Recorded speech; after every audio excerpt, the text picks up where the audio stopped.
dana desa itu boleh dipakai apa saja sih Pak Menteri? Dana desa boleh dipakai apa saja, asal untuk dua hal. Pertama, dua hal ini bukan pertama yang paling utama atau kurang utama, tapi dua-duanya sama, yaitu untuk pertumbuhan ekonomi dan peningkatan sumber daya manusia. Dana desa mau dipakai apa saja boleh asal memiliki kontribusi langsung terhadap pertumbuhan ekonomi dan peningkatan sumber daya manusia.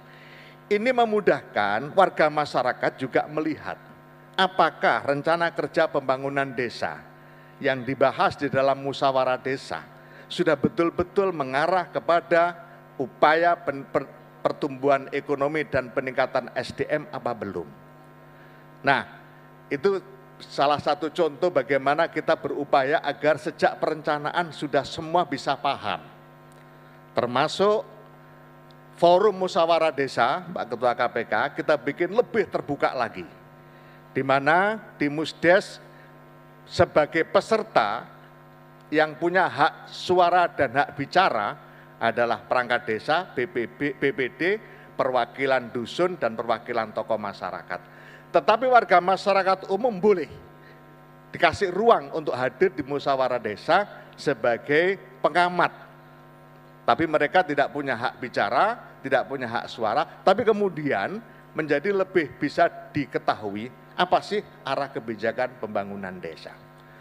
Bapak Ibu sekalian yang saya hormati, selanjutnya untuk lebih mengimplementasikan dua hal tadi, Kementerian Desa, Pembangunan Daerah Tertinggal dan Transmigrasi juga berupaya agar arah kebijakan pembangunan desa lebih jelas lagi.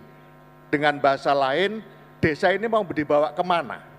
Itulah makanya Pak Ketua KPK, kita mengambil kebijakan dengan melandingkan SDGs yang di Indonesia dipayungi dengan Perpres 59 tahun 2017, kemudian kita landingkan lagi sampai tingkat desa, dengan penggunaan diksi yang juga sederhana. Misalnya, desa tanpa kemiskinan. Kita berharap dengan diksi bahwa arah kebijakan pembangunan desa adalah menuju terwujudnya desa tanpa kemiskinan, maka seluruh warga masyarakat bisa melihat apakah kebijakan-kebijakan pembangunan di desa ini sudah betul-betul mengarah kepada terwujudnya desa tanpa kemiskinan. Desa tanpa kelaparan. Pendidikan desa berkualitas, keterlibatan perempuan desa, terpenuhinya kebutuhan air bersih dan sanitasi, sampai kepada tujuan yang ke-17, kemitraan di dalam pembangunan desa. Oleh karena itu, hari ini kita terus berupaya agar transformasi pembangunan di desa betul-betul memanfaatkan IT dan digitalisasi desa dalam upaya peningkatan dan percepatan pembangunan dengan menggunakan mitra-mitra pembangunan yang tersedia, termasuk seluruh kelembagaan dan kementerian, pemerintah daerah, provinsi, kabupaten, kota, itu adalah bagian penting dari percepatan pembangunan desa.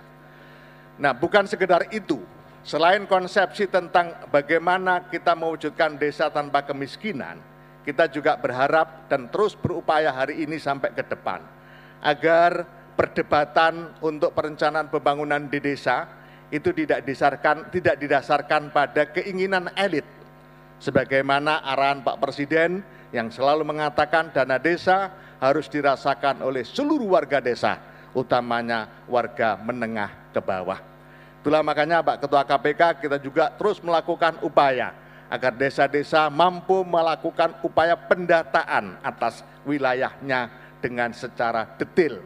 Dengan demikian, perdebatan di dalam penyusunan rencana kerja pembangunan desa tidak didasarkan pada keinginan, tapi didasarkan pada masalah.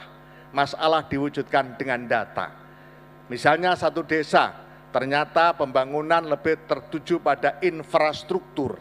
Sementara semua masyarakat tahu infrastrukturnya sudah mulai bagus, tapi sering pengulangan terhadap jalan yang sudah bagus, diperbaiki lagi, dibagusi lagi, sementara warga miskin, data warga miskin cukup besar. Nah, ini akan menjadi kontrol juga bagi pemerintah desa langsung oleh warga masyarakat supaya arah kebijakan pembangunan yang dikembangkan betul-betul sesuai dengan permasalahan yang dihadapi oleh desa.